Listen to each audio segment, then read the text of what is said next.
பந்தங்களே எல்லாருக்கும் வணக்கம். கமெண்டில் சொல்கிறீங்கள இது பாவம் அப்பாவின்னு. பாருங்கள் என்ன சேட்டை பாருங்கள். கையை பிடிச்சி கிட்டத்தட்ட அரை மணி நேரமாக கடிச்சிட்டு கிடக்கிறா. என்னென்னு கேளுங்க இவளைய. ஏன்டி ட்ரெஸ் இப்படி பண்ணுற?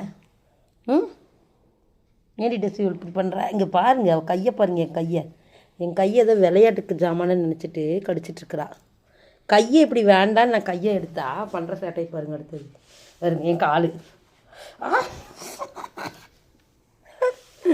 பாருங்க. கையை கொடுக்க சொல்கிறா. கை கொடுக்கணுமா? கை கொடுக்கலன்னா இவங்க காலை பிடிச்சி கடிப்பாங்களாம்மா.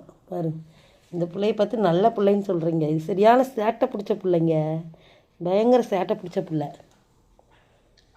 இந்த மூஞ்சி அப்பாவித்தனமான இந்த மூஞ்சி வச்சுட்டு என்னென்ன சேட்டை பண்ண தெரியுங்களா? இங்கே வருங்க பார்க்குறது பாருங்க.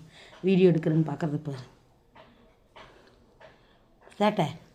சேட்டைக்கார பிள்ளை எங்கேயும் இன்றைக்கி வெளியே போலியா? சேட்டைக்கார பிள்ளை ஊர் சுற்ற போவில்லை. இப்போல்லாம் ஊர் சுற்ற கிளம்பிடுறது. அதனால் என்ன பண்ணிடுறதுங்கன்னா இதில் போட்டு அடைச்சி வச்சிடுறது கூண்டுக்குள்ளே. இப்போ ஜெஸ்ட்னா அவங்க கூண்டுக்குள்ளே தான் போகிறாங்க. பார்த்தீங்களா என் கையா என்னதுன்னு நினச்சிட்ருக்குறேன். நீ செவந்தே போச்சு என் கை இவ கடித்த கடியில். பல்லு மட்டும் இறங்குச்சு வச்சு தந்துடுவோம் உன்னைய. சரியா? பாருங்கள் உங்கள் வீட்டு பூனை எப்படி சேட்டை பண்ணுமாங்கிறத கமெண்ட்டில் சொல்லுங்கள். Okay bye பந்தங்களே.